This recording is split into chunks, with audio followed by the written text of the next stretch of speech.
Hello everyone, welcome to another episode of TCG Talk, back today with another video. And in today's video, as you probably can tell from the title, we're going to be talking about Uprising Sealed as it pertains to Fi and like sort of key cards to look out for if you're looking to kind of play Fi and what have you. So for this, I'm going to try not to go super in depth like card by card. It's more of just giving you general rules to think about. I ended up playing in the Sealed and the Draft event at Vegas, and I went 6-3 between the two events. I went 4-2 in sealed and 2-1 in draft.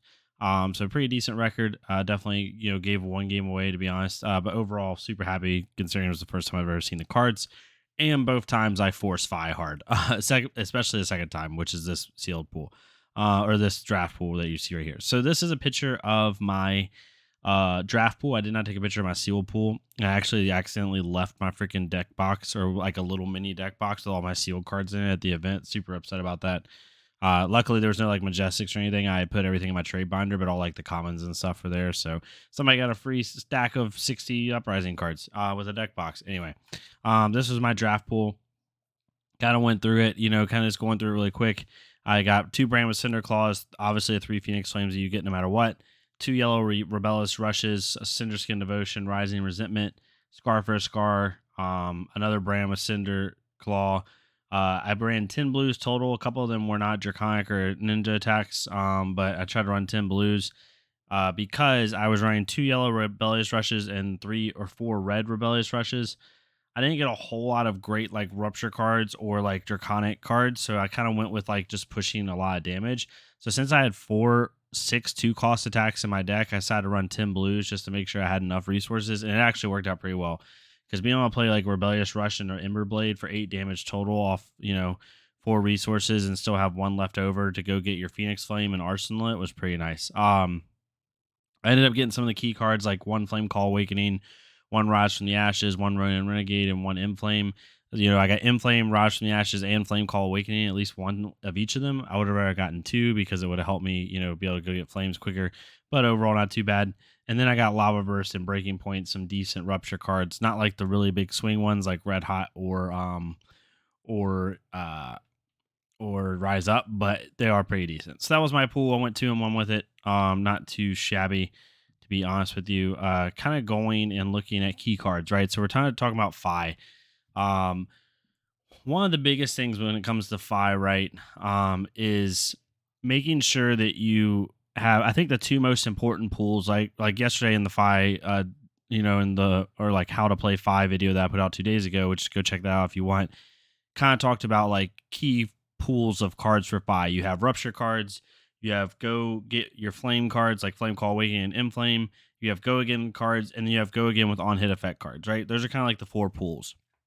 When it comes to sealed and draft, in my opinion, or just limited in general, right?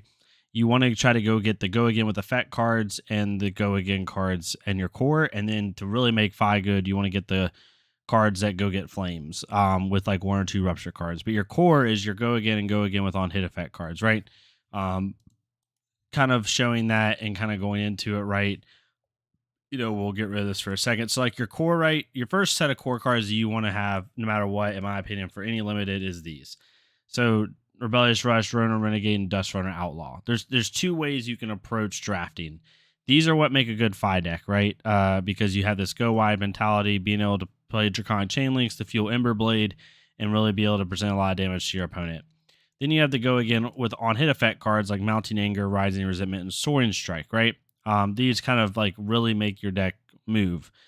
The reason I put these in, you know, priority order 1 is because if you don't have these, your deck's not gonna be able to go wide enough to really present the damage you need to, and really be able to put the pressure on your opponent that you need.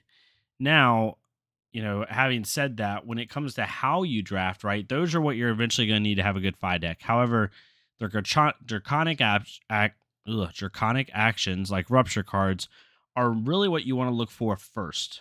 And the reason I say that is because the way the set works is there's a lot of draconic actions that can be used by both Jeremiah and Fi. I mean, on the screen right now, we have 2 specializations that can be used by both heroes.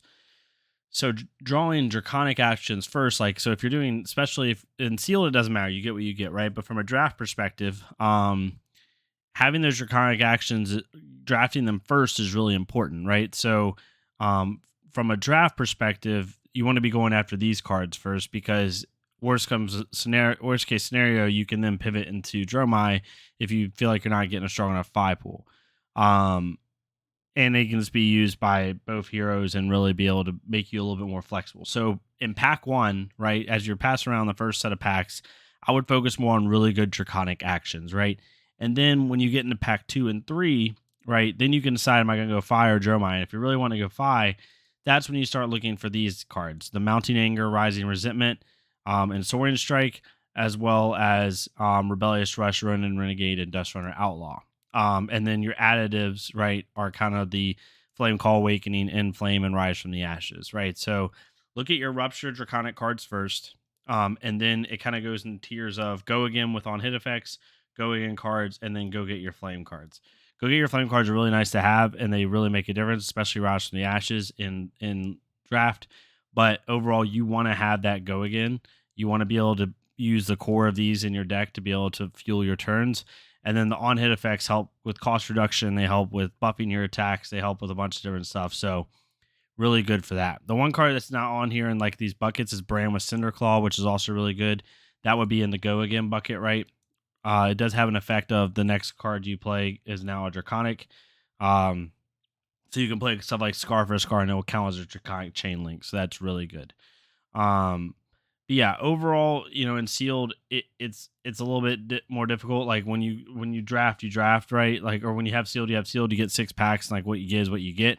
In order to like play Fi effectively and like be able to win your sealed pool, I think you really need these go again attacks. If you don't have that, don't force Fi. I think in sealed you definitely have to have this.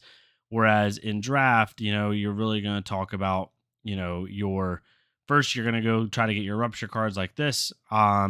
And then your draconic cards, like, and then build around those with your go again and your go again with on hit effects. So that's what I would look at, to be completely honest, right? When it comes to your weapon and such, right? Ember blades, obviously, if you can get an ember blade, like you're gonna get an ember blade, so that doesn't matter, right? But there's other cards that will help fuel that. So like if you see Heat Wave and you really want to go Fi, that's kind of like an auto pick in my opinion. It really fuels the deck and really helps. The Draconic chess piece that basically is a one-time tunic resource, right, is really good as well. But with Fi, from what I saw it in sealed, it's really about just presenting a lot of damage as quickly as possible. Don't try to do anything cute or crazy with the rupture cards. Like the main rupture cards you should be looking for are Rise Up and uh Rise Up and Red Hot. Those are like the two biggest ones. And then once you do that, you can kind of go into the other ones. Kind of looking at my spoiler tracker here because I have the spreadsheet from when it was used. Some of the cards that could be a trap, right, is like Phoenix Form would be really hard to pop off. If you get it, it'd be really good, but it's gonna be really hard to pop off in the seal games because they go so quick. The obvious majestics that you look for, like Spreading Flames, would be really nice, right? Um, Even some of the rares, like Engulfing Flame Wave would be really nice. It just kind of depends on what you're doing, but I think for consistency standpoint with the 30 card deck, you want to be able to get as much go again as possible. Um, for generic cards, you're going to be looking at cards like Erase Face, right? Like as I'm looking at it, and I can pull it up for y'all really quickly because I'll pull it up on the deck tech that I did yesterday, so y'all can at least see it. Sorry if y'all hear my dog whining; he wants in here really bad. So yeah, looking at the Discord, right? Let's take this down real quick. So yeah, so like in my Fi build that I just built, right? You can see that certain key cards, like if you see a race face in your draft pool, you could get this. It's a really good anti-Dromai card. Helps pop Phantasm. It helps take away her Draconic Illusionist ability. Like really good for that. Tide Flippers is really nice if you can get that, right? Is really good. So it really depends. And then obviously like the obvious ones are Uprising as a majestic, right? Like if you see Uprising, grab it. It's really good. Tome of Firebrand's really good. Spreading Flames is really good. Like those are the obvious ones, right? But overall, you want that core of go again in your deck and be able to really go as wide as possible and present as much damage as you can in a consistent amount of time, right? So that's what I would do. Again, overall, for draft, the first thing you do is go for rupture cards and draconic cards. Then you move into like your go again and go again with on hit effects like mounting anger and rising resentment. For sealed, if you don't have those go again cards, right? Like if you like I said, well, I'll say it one more time, is if you don't have these cards in your seal pool, I wouldn't run Fi. You need these cards to be consistent enough to beat like good tuned, not tuned, but like really lucky good sealed decks. And then the second level of stuff that you want is like these cards: Mounting Anger, Rising Resentment, and Soaring Strike. And then after that, really it gets into like these cards. These are like the really good to have cards, but not like make or break for you. It just really depends on, what you're looking at. But hopefully it's made sense. I didn't want to go too in depth. I just wanted to give you kind of like a quick snapshot as you're going to your first pre-release of what cards to look for. These are kind of the big ones. I would suggest having around 8 to 10 blues in your sealed pool. Probably, I would say 10 is the number I would do, only because I want to swing with Ember Blade every single turn in sealed. So that's why I do 10. But some people might do a little bit less, like 7 or 8, and I think you can get away with that, to be honest. 10 is just kind of the safe number for me. But yeah, hopefully this made sense. Hopefully it was kind of, educational, but also like not too much, like just kind of a snapshot, like what do I need to know now type thing.